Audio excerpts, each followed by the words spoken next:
Alrighty. Well, hey there. This is, according to my handy dandy notebook, this is episode 57 of Slurp Toast, a podcast. What's going on, dude? Okay.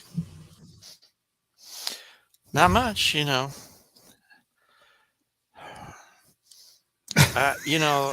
That's designed. less than convincing.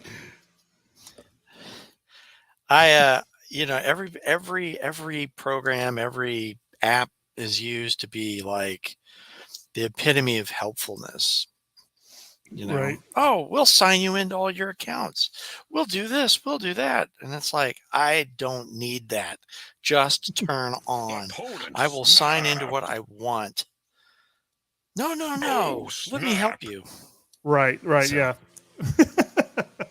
so that's what's happening is my one window open is like posting 15 things from Facebook. It's like, don't need to see them. That's not what I logged in for.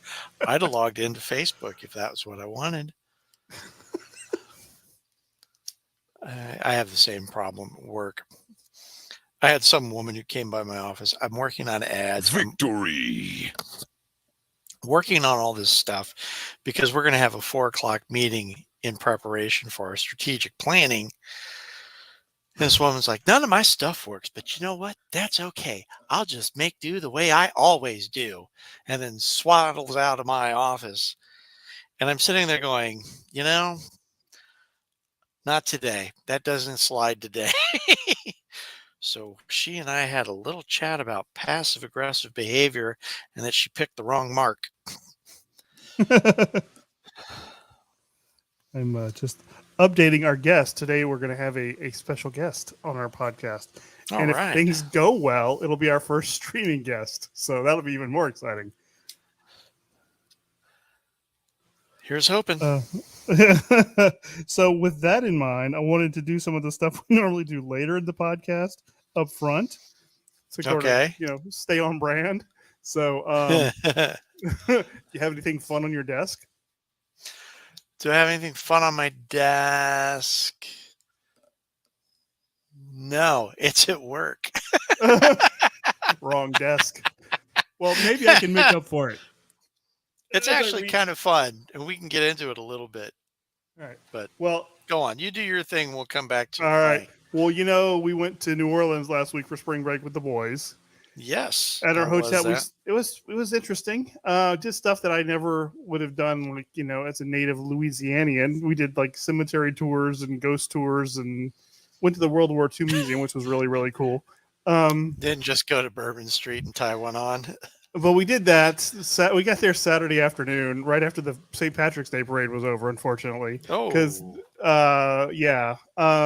but we went to dinner and then took the boys over to Bourbon on a Saturday night after a parade. So it was a scene. Ooh. And they were over it after about 2 blocks. So that was a good thing.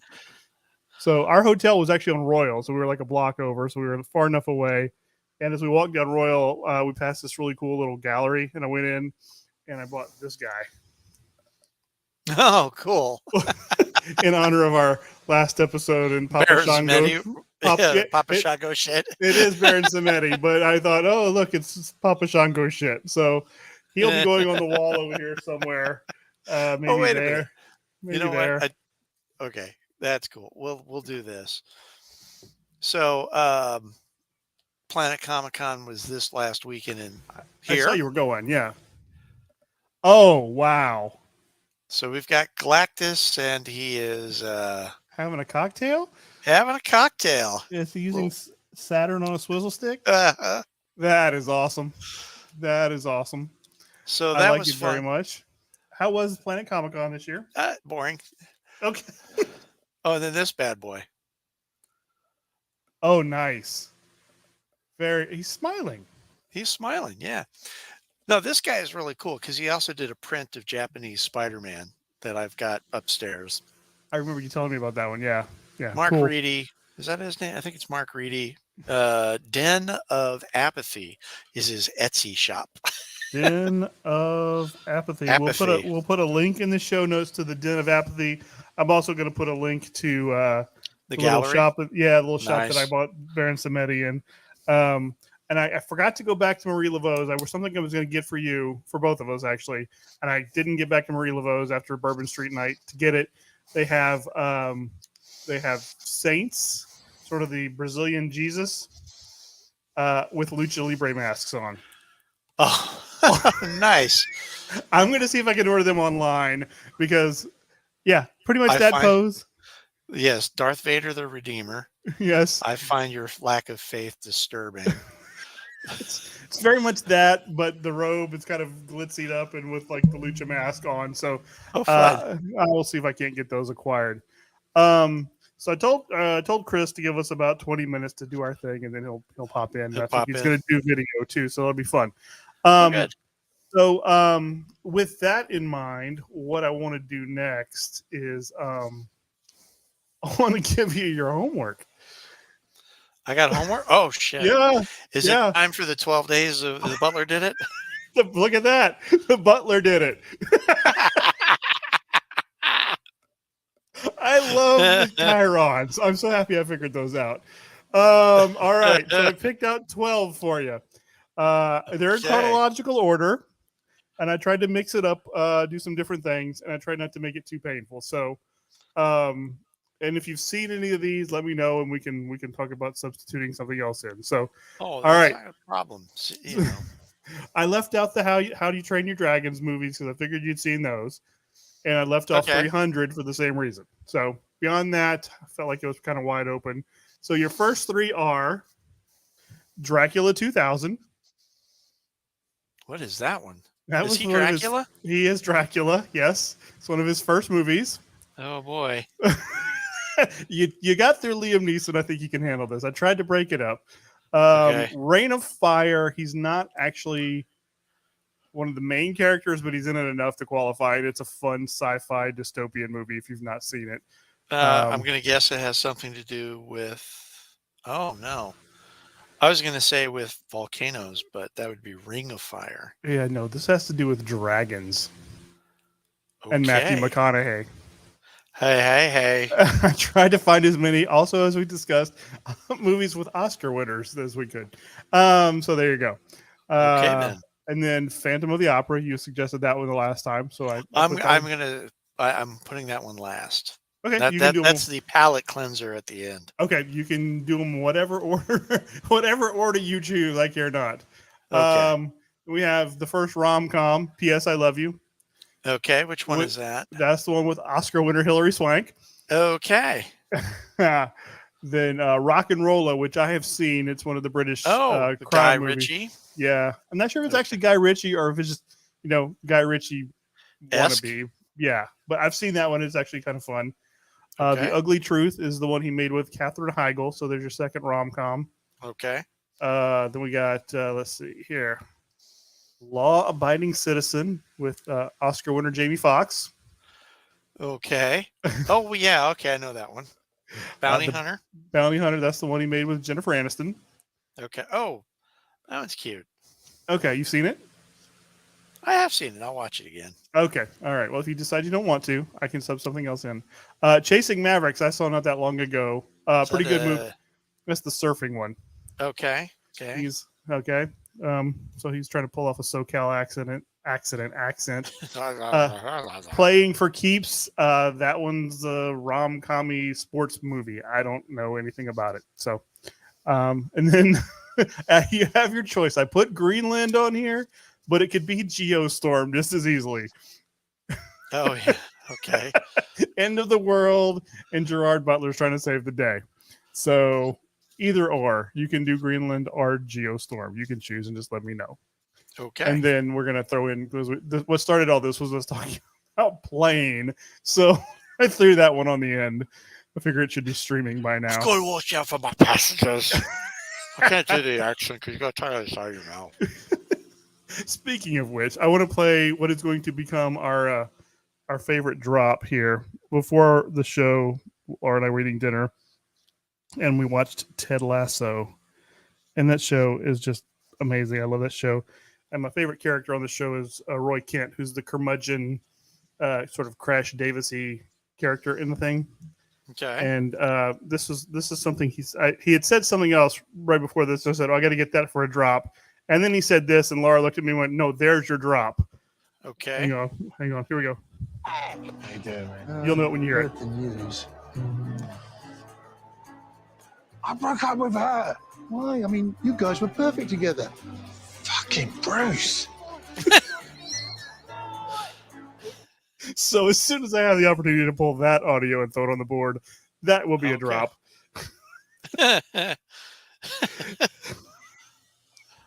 So yeah, let's see. We talked about Butler. So what else is going on in your world? You got trapped at the Old Navy while your wife and daughter look at slippers. Yeah, now I bought like a $5 shirt and a $10 jacket. So I got out. I made out okay. I did all right. But yeah, it was like, come on guys, let's wrap this up here. I got things to do and places to be, sort of.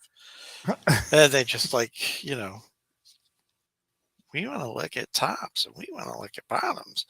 We did our probably only college visit to Kansas State University. Okay. We didn't get to do those because of COVID. We kind of went in sight unseen. I'm glad that we did it. It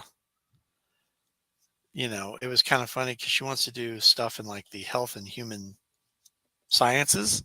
Right. And so one of the professors that we met with is a research guy. Mm-hmm.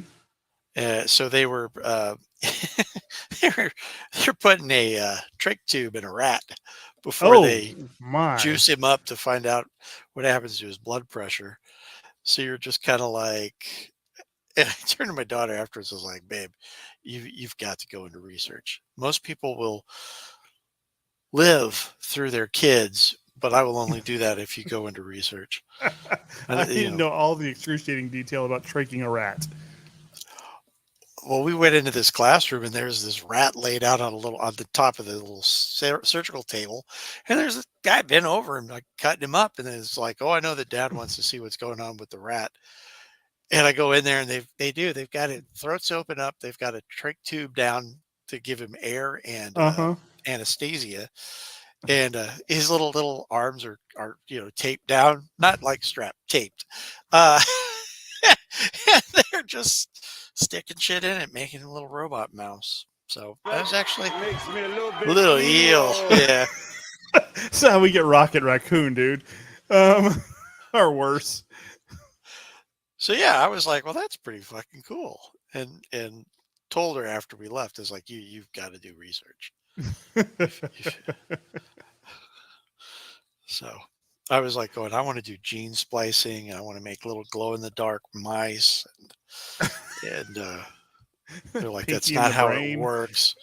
I was like, no, I'm going to make light rats and we're going to market them. We're going to splice in some bioluminescent genes and we're going to have little rats that fluoresce under blue, like crime scene lights.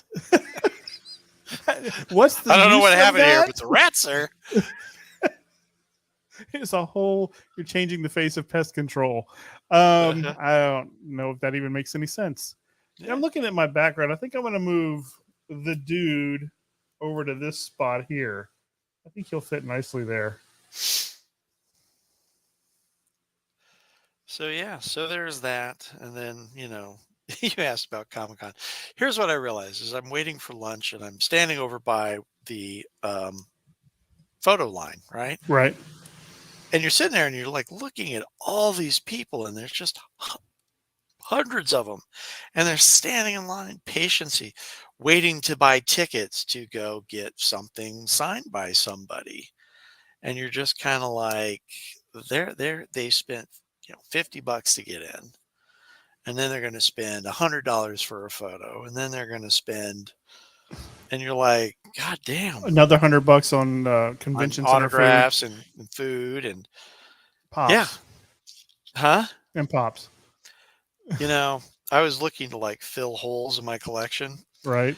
And I realized that because I don't collect anime, heavy Marvel, heavy DC, there are no pops at shows for me. you we I've got a outgrown. system worked out, and Well, it's like I want to collect um, like baseball and hockey mascots, right? right. It's fun. They don't carry them. It's sports. It's nerds. They schedule opposite the St. Patrick's Day parade. I'm standing in line on a Friday, and the guy's like, "Yeah, I came in from town to town for this." It's like, it's really weird. There's some kind of like parade down here. I'm like, "It's St. Patrick's Day, guy." Oh, we have like the third largest parade in the country. Oh, I didn't know that. It's like, oh my God. What is wrong with people? So, My goodness. yeah. I was a little sorry. Like I said, I was a little sorry we missed the St. Patrick's Day parade in New Orleans, because I'm guessing that's second only to like. Oh, I think it goes. I talked to somebody. It's Mardi Gras, Halloween, and then Oh, St. yeah, Patrick's yeah, Day. yeah, yeah. That tracks. I did get a speeding ticket on the way home. Nice. Yeah, we went down 90. We took the Robichaux Highway. And did you tell them I'm just trying to? Sorry, man. I got sand in my gears. I'm three Big Mon. sentences in, buddy. I got 2 to go. It was on the way home. It is The it is breen a, are mating in the pond. I got to be there. it's Can you it's smell a the series. bougainvilleas? I can. It's a series of speed trap towns, really, is what it is, going down 90. And I was being very good about watching my speed. And we got to Morgan City, and I wasn't paying attention. And he was sitting on the bridge. That was the thing. Oh, Going up the bridge. And I passed him, and the lights came on, and went, son of a bitch, that's for me. that's mine. Yep. I own that. Yep. I was like, and Laura didn't give me any crap. I'm like, I was speeding. I wasn't paying attention. Yep, I'm gonna have to pay that one. That's just that's all That- me right there. All my fault, man. Yeah, so I was busted in Morgan City. There's a country song in there. Yep, there sure is. Connor spent the entire week trying to say "Oh my law," and he sounds like Borat every time he does it.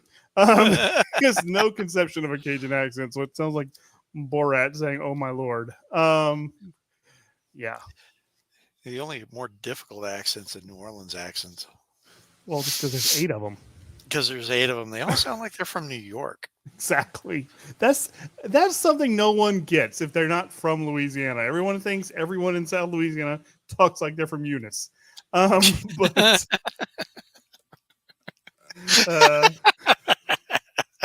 they don't. No, you can't explain it to them. Nope. Because we had a guy from New Good. Orleans. We had a guy who was from New Orleans, and the accent. Because somebody goes, "Is that a Cajun accent?" I was like, "No, it's way too harsh. Kunas is way more mellow." What you call him? What's that? You can't say that. Sure, I can. There aren't any here to stop me. 1, And they typically don't care. and 2, it's really not an insult.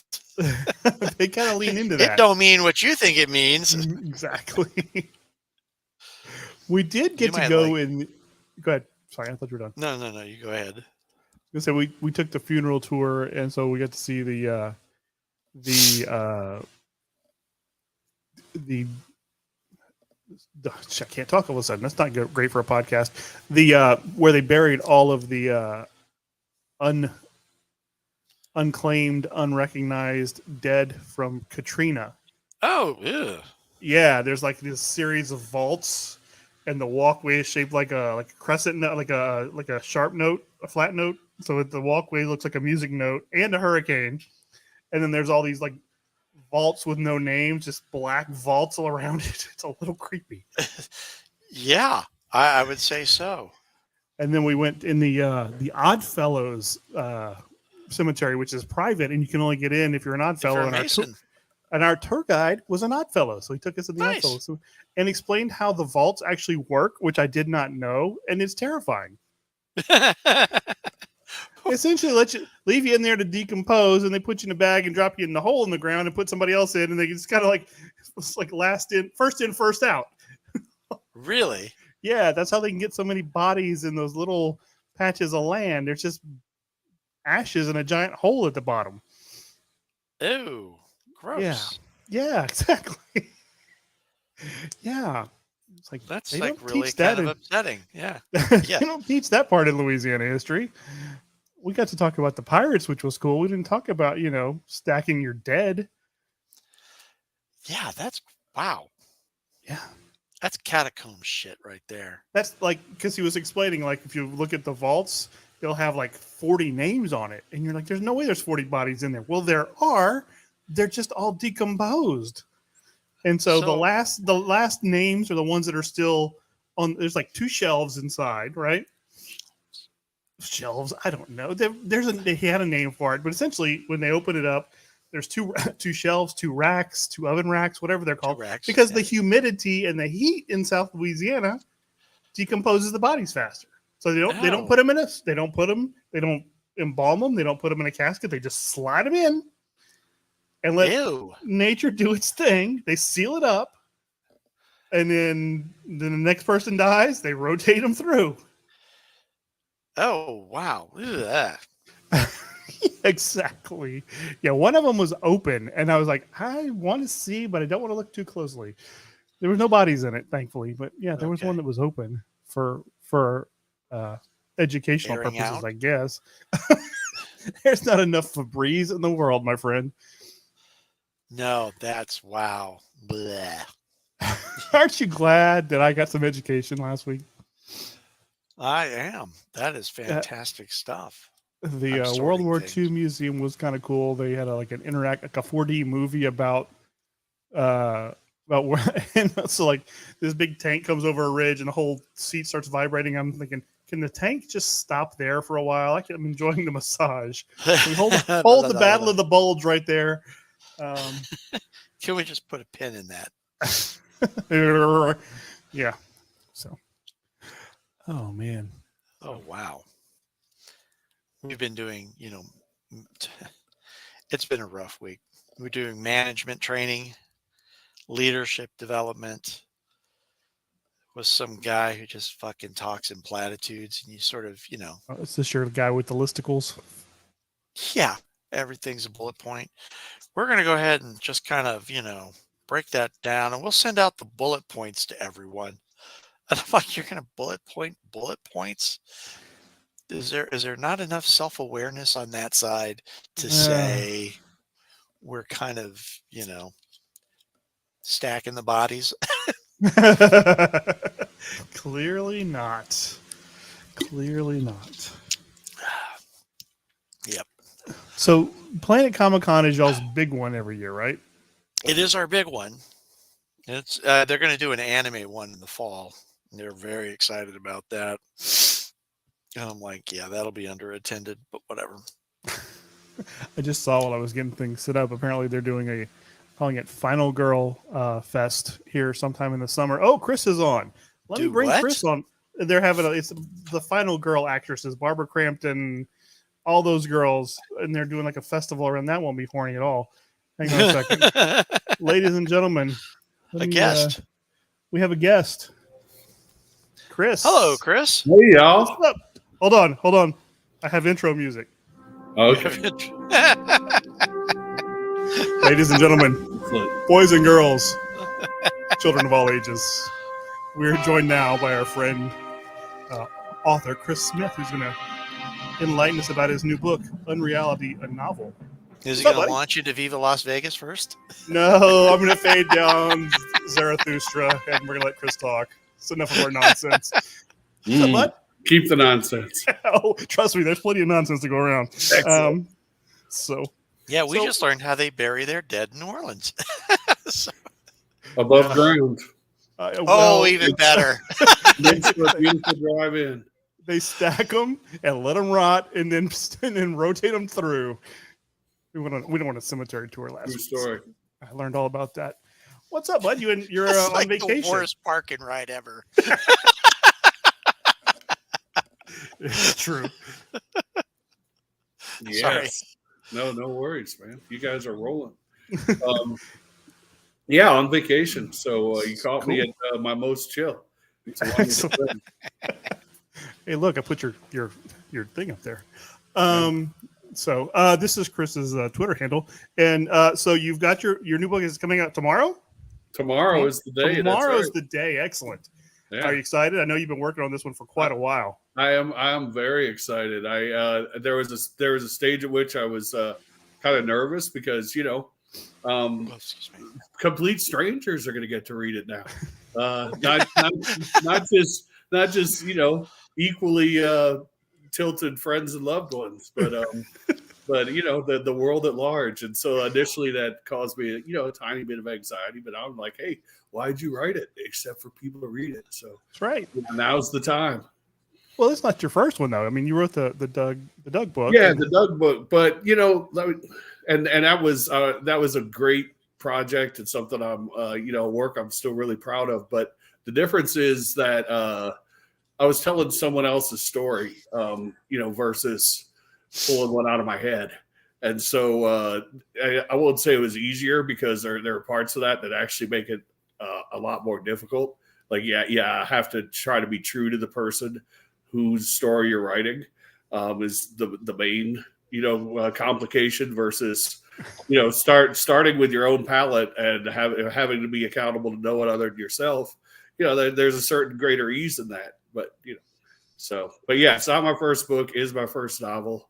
And now I'm just plain excited for it to be out there. Well, I'm excited too. I mean, I read a draft copy of it a long time ago, and I remember really enjoying it, and so I'm excited for you. I know you've been this one's been in the chamber for a while. So It has been. why don't you tell our folks? And by the way, we're very big in France for some reason. We have yet to figure good. out. So So if you hello. can say it in French, Excellent. that'd be even better. So yeah, Très bouché, très Très bouché, bouché, yes. très bouché. You can speak French. That's why they love you.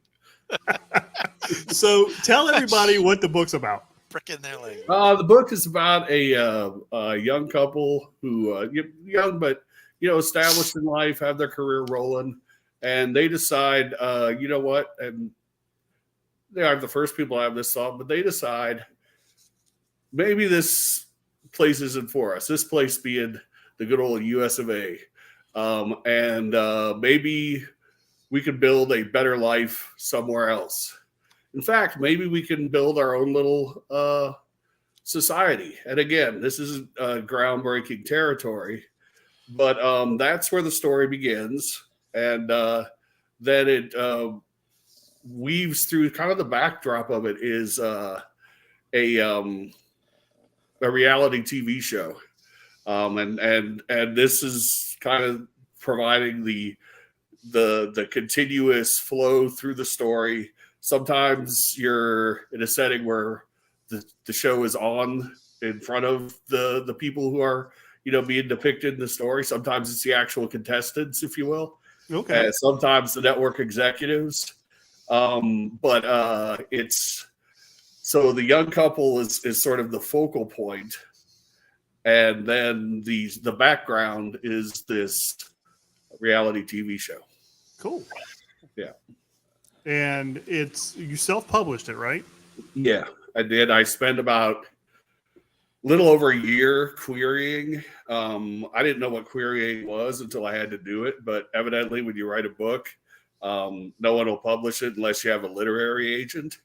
And so then the first step is you have to get a literary agent. The process for doing that is called querying. You write query letters, and then you send them out to what all these agents are listed on a number of different services and sites and everything. And so you do your research and you try to find the ones that have the best, look like they'd be most sympathetic to what it is you're trying to accomplish and get out there to the world. And then you send them a letter with a synopsis of the book, and different ones want different things, but it's always a cover letter pitching yourself and the book, and then a synopsis of the book. And so I did that for a little over a year, like I said, and never even got a nibble. And so I said, all right, screw it. We're just going to self-publish. You did it with your first book and it went fine. So, right. The difference this time though is, again, writing somebody's biography. It was Doug Pinnick, a King's X, wrote his biography, and writing somebody's biography, you you have a known, you have a name that people already know attached to your work. So that makes the self-publishing a little less daunting, because people who know Doug Pinnock, once they find out that there's a book, his life stories out there, they'll come to it. Yeah, exactly. So whereas this, it's just another novel, and who knows how many novels are going to be released tomorrow? Probably 3 figures worth, I hope. I'd like to believe that anyway. That people are still reading out there, that at least 100 novels are going to get released tomorrow. Yeah. So, now, reading is the one with the words, right? Yeah, that's it. that's where you may run into a problem. Yeah. Oh man. Well, so it's on Amazon, right? You sent me the link, and I'm going to put that in our show notes, and I'll put that out with the other stuff when I publish the episode. But so Amazon, is there anywhere else people can look for it, or is it just there? It is on Amazon exclusively at this point. Okay. There'll be both a Kindle and a paperback version. Awesome. Available at the link you will provide, Amazon.com. I will provide Unreality the novel. If you're somebody who likes searching for things, Chris was nice enough to at my behest to provide me with all of the information, and it just was too many links to like stick in one of these little chyrons down here. Yeah. But I will absolutely put it in the show notes when I upload this in a little while, so it'll all be live later on this evening. So you're in Sedona, is that right? Yeah, Sedona. I've never been before. It's very northern pretty. Arizona. It's the place with all the red rocks. Yep. Well, not all of them. I guess there's some in Colorado as well. I was waiting for you to get there. Yes. But it's a place that people with many know. of them. Yeah. Lots of those pictures you see of the American Western Desert are in fact right here in Sedona. Cool. Yeah, it's neat I went out walking around in the middle of it today, and yeah, felt great. I think go ahead, Steve, you were gonna say something? No, I was gonna say is my wife trained in Phoenix. Okay. And we would always we would go out there, we would like catch 1 or 2 minor league games, or not minor league, spring training games. Yeah. And then we would pop up and see Sedona. So if you got into the big church, No, that's that we didn't make it there today. We might tomorrow though. But the Grand Canyon is also on the that, so we got to work that one in one of these days. Nice. So, Yeah, so I haven't visited that place yet either. So yeah, I've never been that far west. I think we're gonna go. Well, I have just never like on the ground over it. I think we're gonna go to Santa Fe next month for a couple days for Laura's birthday. So cool. Finally get to go west of El Paso. That'll be nice. Yeah. So Chris, when you self-publish, do you have to have or create like a stock of books to fulfill orders? No, fortunately they print on demand. So somebody orders the book, it gets printed and sent to them. That's awesome. Yeah, I need to order my own promo copies, for instance, but they'll print 20 or 100 or however many order of those and send them to me. But no, they print on demand to fulfill the order. So that's nice. It's so you don't end up sitting on stock. Yeah, exactly. That's awesome. Yeah, it is. Oh, that's pretty cool. Indeed. So yeah, because I wouldn't. Yeah, that sounds like a nightmare. Having a garage full right?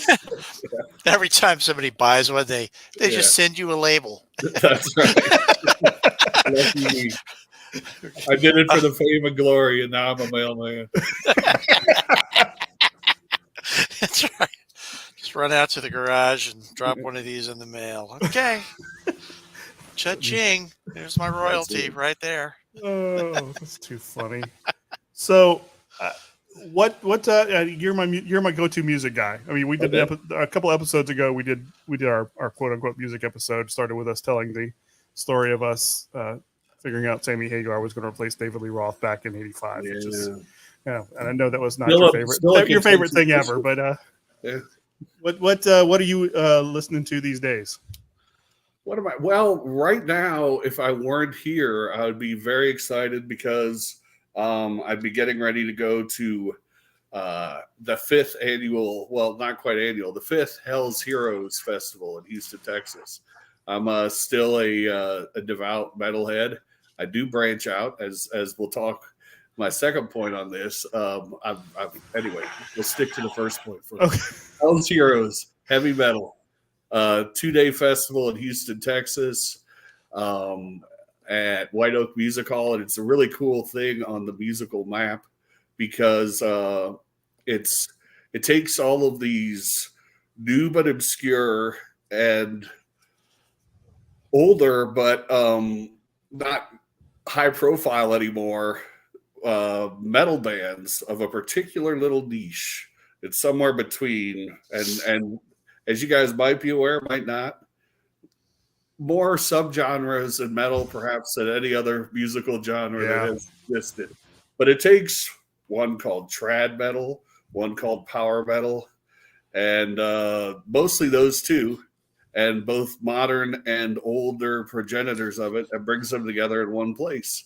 And some of these bands haven't performed. They've been really successful in reuniting bands for that haven't maybe played together for 8, 10, 12 years to get back together to play this thing. And so it's an exciting event in Houston each year.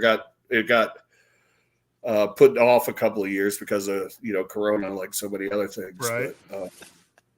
But now this is its second year back since that. So yeah, so that's what I would be doing. So metal and more metal. It's the main thing I consume. That was last week. I gave you, and we were talking about you coming on the last episode, and I gave you a nickname because you always say metal is the one true path. I called you the Mandalorian of metal. It is the way. It's the way. I appreciate that. He's a brother for sure. So I just thought that and I'm always amused by your oil and gas industry posts. And then it's kind of weird for me. It's like you look at that and go, and he's a total metalhead. That's right. We're everywhere. And some people, myself included, don't necessarily wave the flag in every setting. There's sometimes where you just keep it in your back pocket and go through life. But we are truly everywhere, so, which is nice. You could go into a room and you might not know that there's another metalhead in there, but you know that there is one. You just don't know who they are. So you feel the vibe. You're just not sure who. Sometimes people are really good at going stealthy with it. I've been surprised a few times in my life where, like, worked with someone for like 6 years before we discover that we're both into metal, but then it happens and it's a glorious moment. So, well, you and I bonded pretty quickly over that same thing. I think I told Steve that story a couple of weeks ago as well, how we met and our wives had a running bet that the minute we met, we would become fast friends. And by the end of the day, we were at a Super Joint Ritual show. So, yeah. That's right. It happened pretty fast. Yeah. Fitzgerald's. Rest in peace. That was a great joint, man. Yeah. All right. You said you had a second path there. Yeah, man. I've always really listened to enjoyed listening to the blues, but I don't know anything about it, and I still don't, right? Mm-hmm. But now instead of just listening to it on KPFT or whoever else I'd happen to randomly... Nuri, the big bad boss man of the blues. Yeah, Eddie, they have so much great programming there, but instead of just randomly encountering it, I've been going out to see it now, and I went to a show at the Heights Theater about 6-8 weeks ago now. It was the headliners were Samantha Fish and Jesse Dayton playing together. They're currently touring Europe together, on stage at the same time together. And then this guy, Eric Johansson, who I'd never encountered, opened. He's from New Orleans and a little bit younger than Samantha and Jesse. But, man, I was transfixed for the entire show.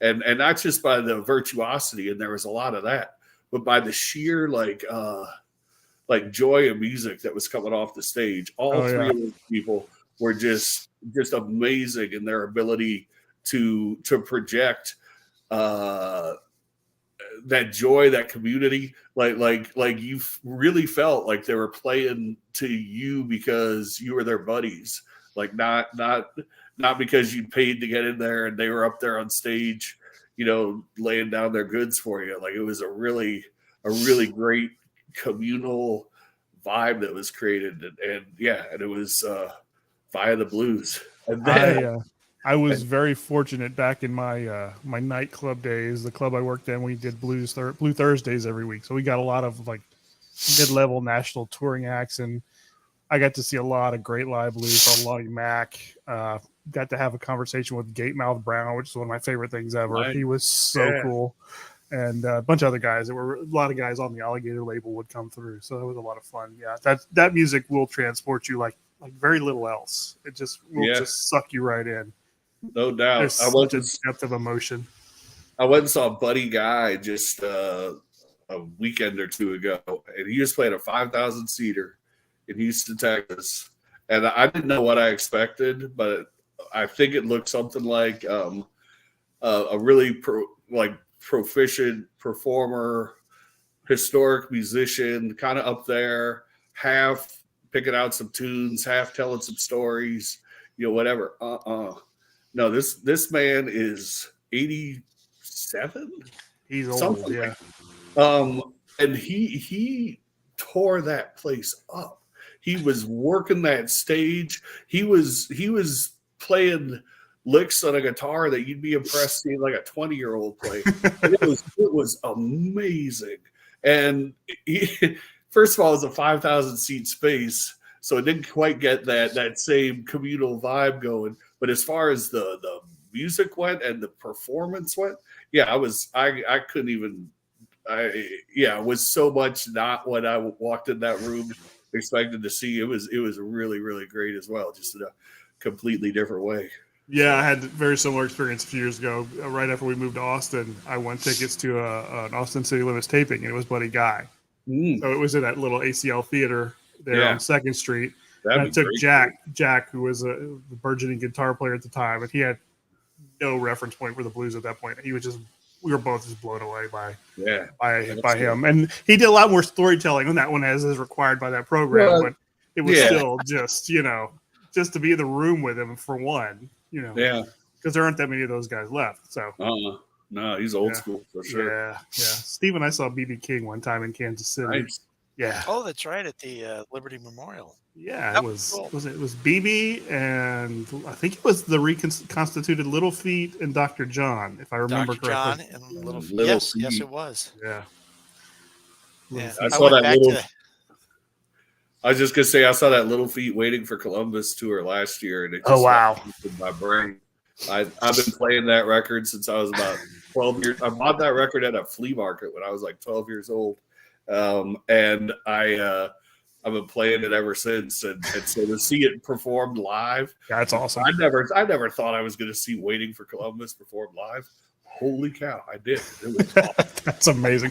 That was actually my vacation reading. I found a copy of Ben Fong Torres' book Willin', and it was a really good,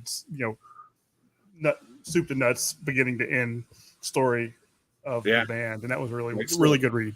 Yeah, I'll bet. So what else is going on with you, man? Anything else you want to shoot the shit about? Because that's kind of what we do. We just kind of shoot the shit after a while. How are your Cougars doing in the? That was what I was going to ask. Are they still in? Cougs. I haven't been following that closely. Oh, they're great. I went to a bunch of games this year, and it was a great year to do that because man, they might make it to the Final Four in their hometown. That'd be awesome. I'm a Cougar.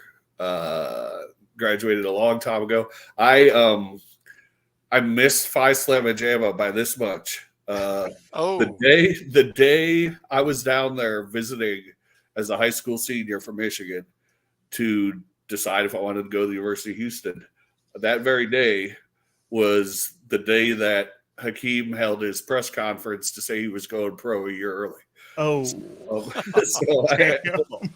So we missed each other by hours. He just didn't know you were coming, man. He would have stayed. He'd have waited. Yeah, that's right. But so I've been following Cougar basketball ever since. Even so, and finally, nearly 40 years later, we've reclimbed the mountain to be back to this kind of position. So yeah, it's fun. But you guys have been good for a couple of years now, though, haven't you? Yeah, so this is our fourth straight Sweet 16, actually. Mm-hmm. So we're getting. This is a good run. Yeah. But no, mostly it's just really want to make sure that I give haven't spent as much time making this book as I did, that I exert myself to an appropriate level promotionally. So I really appreciate you guys having me on, and you know, I'm going to do what I can do in terms of working the socials and you know, all the stuff that, I mean, you guys have to do it with this show, I'm sure. Yeah, we don't do as good a Eyes job of it watching. as we should, but we probably need to do better. We've But, done well in France. I don't know. Somehow, really and truly, it's crazy when I look at the stats for it. Like, one of our biggest download sites is Deezer, which is the French version of Spotify. I don't know Wow. how we got a hook they're yet. using it for English classes. Well, they're going to fail horribly, but Oh, okay. man. This is the language. This is how people talk. That's the Right? thing. They're learning real English, conversational English. Yeah. Metaphor-laden English, yes. Not diagrams, not sentence diagramming. Oh, I hated sentence diagrams. I actually, you know what? That was the part of English that I liked because Somebody had to. I was Well, going to say, I'm a visual person, a visual learner. And so sentence diagrams, I could do math, word problems too. I love those. They're I can just see that. Why are we friends? I was like, word "Wait, I got to problems. diagram a sentence. Hot damn. Now, I don't know what they're all called, but I do know where they go on the chart. Okay, that was going to be my Oh, guilty confession too. And my wife makes fun of me. I'm like, I know they think modify it's an things, but I don't know if it's an adverb or an adjective. I missed that class apparently and never went back. So, but they modify things. I know that. We've all made it this far just fine, but without knowledge like we that. all have discovered our own voices as well. So I think that's right. the thing. So Yeah, for sure. cool. Well, you got any? How long are you in Sedona? What big plans do y'all have while you're there? We're out here. We're out here on spring break with our daughter, and okay. we're just we're gonna be out here for the whole week and get Cool. back. We're gonna see as much as we can. Like I said, the Grand Canyon's on the agenda. Then we're gonna head back to Houston and begin life in the Petro Metro anew. Hurricane season's coming. Yes. Mosquito season is coming.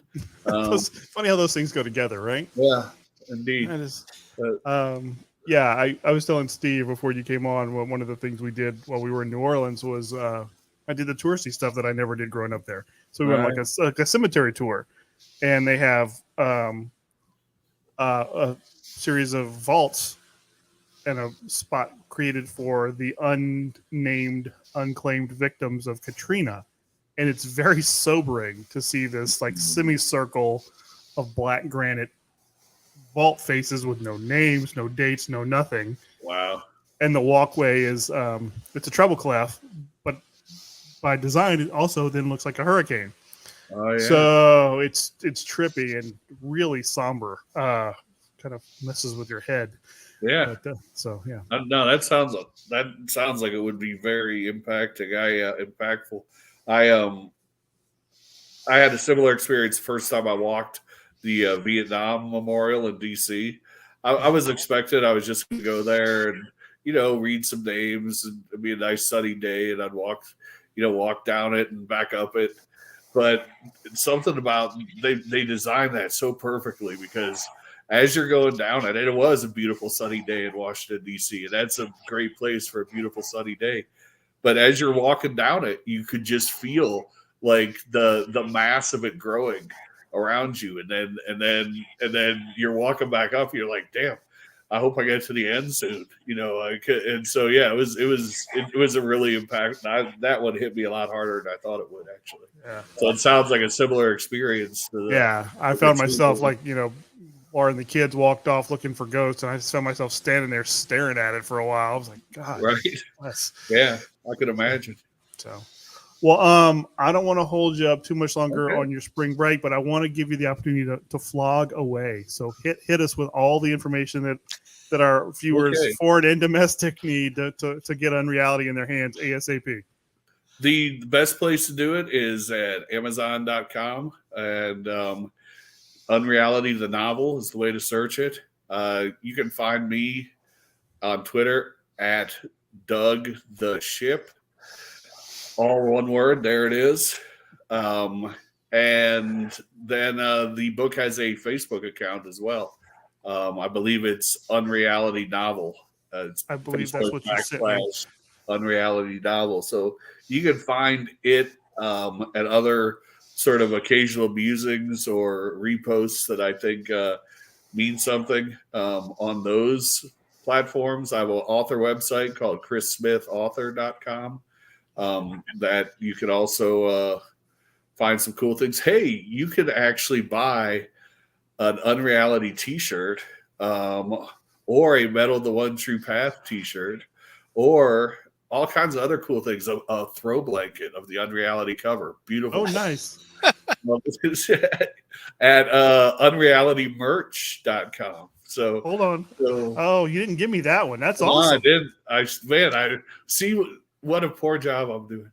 No, unrealitymerch.com exists. And Hold on. Watch this. Give me a second. yeah. So now I'm going to log on to make sure I'm giving you the right URL. I really think it is that simple. Though. See if I typed it right. Let's see. Boom. Yeah, does that come up? Yeah. Well, I typed Did? it. I put it up on the screen. Okay. Cool. All right. Cool. I'll add that to the many things I will put in the show notes for you, my friend. Excellent. Thank you. Of course. Of course.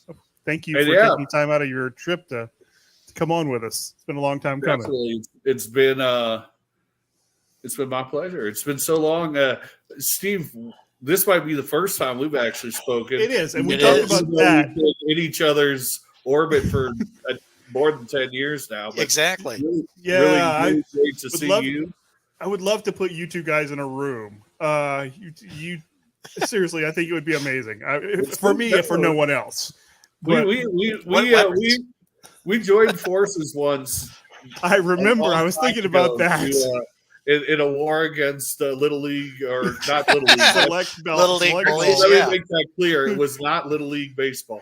It was youth baseball, a different association, and yeah, we made common cause in a little internet skirmish I got on.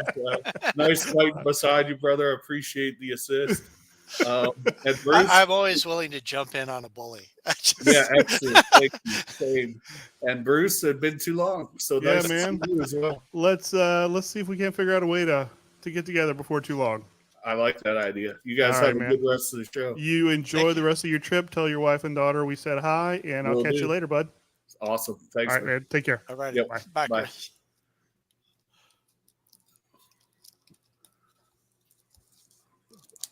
I think he's still there. Boom. Nope, there he's we go. down. See, we can figure that out. Well, that was fun. That was fun. Hey, look, I forgot to tell him he was our first streaming guest. Anyway, cool. Well, I don't really have much else. I kind of wanted to see how that went. So, I think it went pretty well. yeah, no, I think it went well. And again, I should I put do that up like at the way you frame this with Fin Fang Foom over your shoulder. I may move Fin Fang Foom and take the Ghostbusters poster down. It doesn't really add. I mean, it gives it a little horizon action back there, I guess. But yeah, I like Fin Fang Foom. I saw that poster at the comic shop. I'm like, oh, that's going on the wall in the studio. The studio. Yeah. The garage. Yeah, my little desktop just keeps, every time I put everything away, it's a matter of days before I get everything back out. Connor complained last time because he bought me the monkeys, right? And I Okay. moved the monkeys to put Howard back there. He's like, he was watching at the time. He goes, I didn't see the monkeys. I'm like, all right, that's fair. I'll put the monkeys back. So, anyway. Well, I guess that's it for this week then, or this episode. I 57. will say this, Yeah, because fire. we were at K-State visiting, Yes. this is the first time I've ever watched college sports in a college bar in a college town. Oh my. Were they in the Yeah. tournament? Yeah, they are. I- They're going to Sweet 16. Oh, see, UL was in it for like one game. They got bounced in the first round, so it's from there. Well, and whatever. watching this game, and Kristen's like, "Are you staying for the whole game?" I'm like, going, "They're down by 12. I don't think we, meaning K-State, are going to win." I go, "So why don't you?" I go, you guys go on down. I'll pay, and I'll be out there." By the time I paid, they had made up the difference and were like within 5. By the Wow. time I got to the store, they were up by 5. College basketball is a strange sport. Man, Basketball in general, but college basketball seems to flip a lot faster than pro. well, yeah, all you got to do is go down, you throw up a shot, it bounces off the rim, nobody rebounds, and all of a sudden, okay, they just scored 2. So you take it down the court, and then somebody bad pass, and now they've scored 4. And yeah, it get away from you in a hurry. Yeah, and it's like once they start bouncing bad, they keep bouncing bad. It's Well, weird. then they get desperate, and they're like, "Well, you can just try and Steph Curry our way to victory and just drop threes all night." Yeah, And if you're not Steph Curry, that doesn't work. I don't like to watch basketball because it makes my knees hurt. Just the thought of running up and down the hardwood for like an hour just makes my I'm knees hurt. surprised any of those guys could walk after they. Oh God! Can Because you like I've imagine seen, when they used to this would play have in been Chuck Taylors? I mean, the, well, I remember seeing like Earl Campbell. I mean, that guy, he can't walk, right? I mean, No. and when he played, he was a beast. He just ran over everybody and just. But now the dude's in a wheelchair. But yeah, LeBron's been doing that for like almost 20 years. Kareem Well, I mean, Abdul-Jabbar did it for 20 years.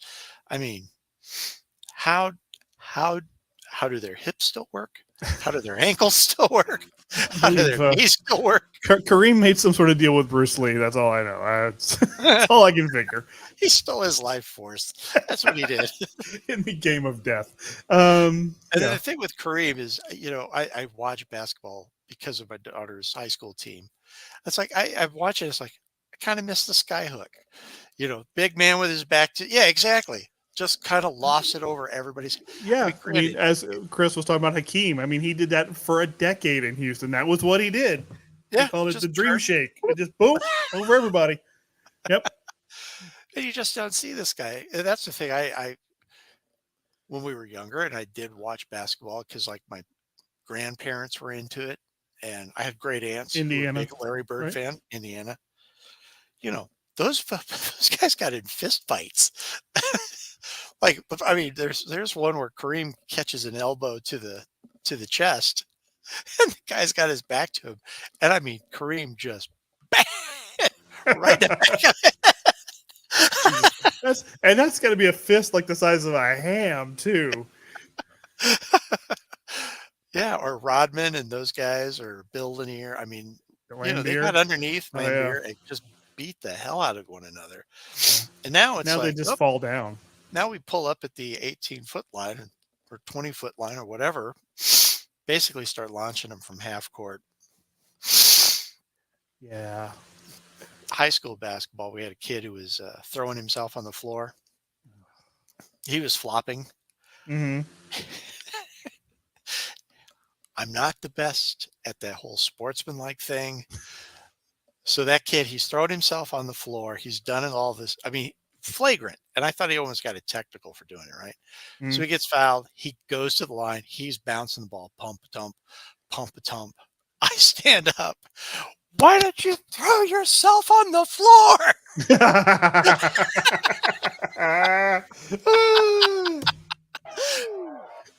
Even the student section was like, "That's how you do it, guys." I told my daughter. Anybody got a programmable horn we can hook up to a car battery? I told my daughter, I go, text the student leaders. You're an actor. You're an actor. Oh man. They wouldn't do it. I was like, come on, you want to get in this kid's head? That's what you do. And beat him by 17 points. Or everybody just fall down all at once in the stands. So it goes. That would have been.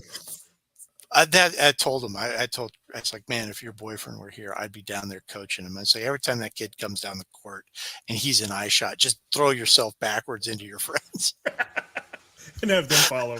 Have them all fall. The wave. The flop wave. Oh yeah, flop, flop, flop. All right. Well, I think that's going to be the end of episode 57. Oh, yeah. I was going to say the only thing, the Copa hats, those are some Oh yeah, let's cool talk about those. designs. Let's talk about Real those quick. before we. Yeah. So for those that don't know, every year minor league baseball does the Copa de Diversión, where the minor league teams take on a Hispanic inspired, a Latin inspired Theme. team name or logo. Um, and there's been some really cool ones, and there's a couple I'm in love with this year. Which ones do you like? I like that green popsicle dude with the fruit in him. I think that guy's pretty I like cool. the Sugar Skull George Washington. Oh, those federales! Yes, I want a jersey. that one is sweet. And I also really like the Woodpeckers Mayan Warrior, Yes, the that one's Guerreros, fun too. because it's a woodpecker head as the headdress. It's brilliant. And Laura's That going, one's "Oh good. no." And I do like the Calavera bull for the Durham Bulls as well, but I'm a Bull Durham guy, so Yeah, because they've done a bunch of they've done several different ones. yeah, Because I was that one's showing pretty her like straightforward. mariachis, which they I continue own to that do. one. Great logo, and they've done it since they started. Yeah, I also like Chicharrones, who are now a minor league affiliate of the Royals. So I nice. wear the hat, and people are like, "Where is that?" I'm like, "Columbia Fireflies, dude." How do you know that? I just know shit. Yeah, the Round Rock Express is the Chupacabras, and Chupacabras is fun. I don't like their merchandise for it. I wish they would redesign the Chupacabra, and they don't ever have anything with the flex fit hats, and those don't fit my head well. You give me a headache. They are So, either way too tight. None of those are just right. They're No. all like, one heavy breeze from flying off your head. yeah, we had when I was coaching the boys, and we were the Astros one year. The coaches all got the flex fit Astros hat, and I inevitably had a headache by the time the T-ball game was over because it just was too small, and it was the largest size they made. And I did inherit the watermelon head from Big Dave. So, um, what else Yes, is good? the And Federale, the Fundadores, the yeah, Federales. that one is something else. They didn't have any merch up when I looked the other day, so I'm gonna keep an eye on that because that one's good. That one's real good. That one's good. The one that's weird, there's two that are weird because they look unfinished. The Lunaticos of Rocket City, which is the goat chewing on a baseball. Yeah, I didn't get that one. And then there's one that's like the Micheladas, which I think it's funny that there's like 5 of these teams that are named after drinks. Because they've got a margaritas, a Rumador. I mean, it's just like, Yeah. The Micheladas is a stretch, man. You got to be like, you got to know what Deep. that is. That's a Deep in That's the a deep culture. cut. Yeah. it is a deep. The Lowriders is a fun hat. The Lowriders is I'm not sure I could get away with fantastic. wearing it in Austin, Texas, but it's a fun No. hat. The another one that's like that is the Bolidos, which is again like the front end of a tricked out Chevy with I mean, they're fun. There's some of them that are a lot of fun, and some of them that clearly the teams have used them 2 or 3 or 4 years to some success, while everybody else sort of kind of just phones it in. Some of them, I mean, yeah, you're right. Some of them have been around since they started this. I love that mariachi's hat that I have. It's just awesome. I have the black one with like the red stitching on the side, the red name stitch on the side. It's perfect. Wear it wherever. Nice. Yeah. Yeah, Fredericksburg doesn't have any merch yet. The Manzanas Luchadores. That one's fun. The luchador apple. The apple lucha, yeah. Yeah. So you can get a hat with that on. That's actually cool. You can get some hats with that. Oh, you can actually even get it. You can get the Luchadores Other way. jersey. Oh wow. Nice. So, like the Sugarland team has a goofy one. It's the Dolces. I'm like, not good. Actually, the Dolces is it's Eh. kind of actually cool. It's cute. How about that? Okay, it's cute. Yeah, they were the Skeeters, and now they're the Space Cowboys. So their actual logo is kind of cool, and the one they did for the Marvel collection is even better. Bless you. So anyway, yeah. So I'll put a link in the show notes to the Copa so people can see what the hell we're talking about if they don't know. Oh, good. The picantes are still around. I do like your chicharrones. That one is very subtle. I like it a lot. Thank you. Thank you. Mama Juana. Considered one of the first distilled spirits. So there's a margaritas, a limonadas. I like the one that's the fly swatters. Madamascas. And then isn't one of them the chanclas? Are the chanclas still around? Yeah, what it says this? Yeah, the flip flop. Yeah, the chanclas. In case you haven't Actually- guessed, folks, we really enjoy this stuff. What is it? Weebs? Yeah, everybody's a weeb about something, right? And that's similar to something we. Gonzo weeb. I really like Baron Samedi. I'm just gonna hold him up again because that is fun.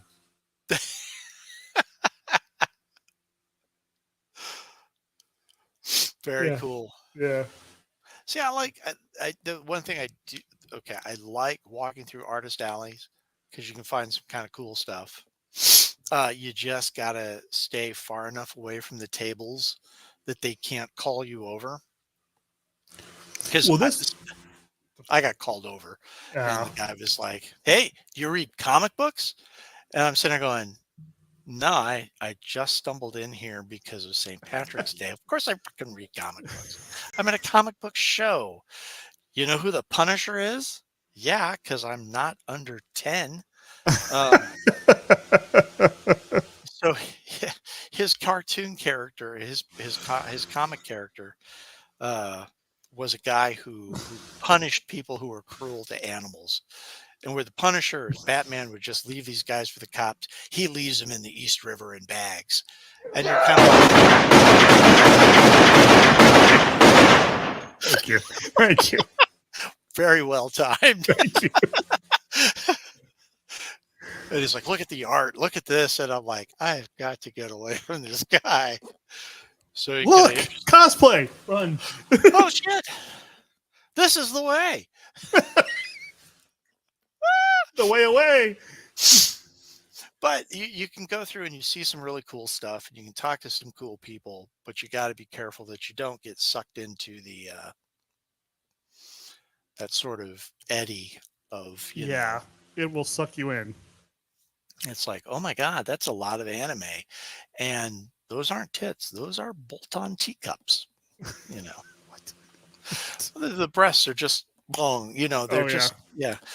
It's like you when you draw them, you actually kind of pencil them in, or you get the circle stencil and you just draw too big. I have tried. Okay, I have tried. I can't get into it. I don't know if it's a deficiency in me, but it doesn't do anything for me. I don't. The anime stuff. Yeah, I don't know. Now I got friends who are into it, and I'm like you. It doesn't do anything for me. But you know, hey, I do love the cosplay because it's just like, my God, what is holding that on? And up. And up, yeah. Because holy shit, that's not natural. At least I don't think it is.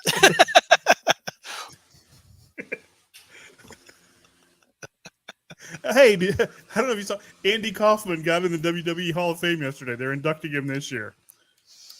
Took him to. It's about time the intergender continental champion. Undefeated, I believe. Undefeated intergender champion, yes. Yeah. So that's long overdue. He should have been in a long time ago. Look, I got a little bit of tweaks on Dame Tacos or Dame Muerte. I like the gold one that you just sent me this morning.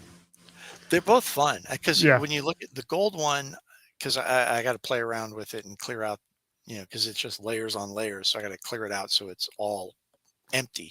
Mm-hmm. So you put it on a black shirt, you'll just see the gold. I think that's actually kind of cool. But the other full color one, I was showing it to somebody and they're just like, well, that looks like it could be a tattoo. I thought the same thing. yeah, it could be. I fucking lifted part of the art from.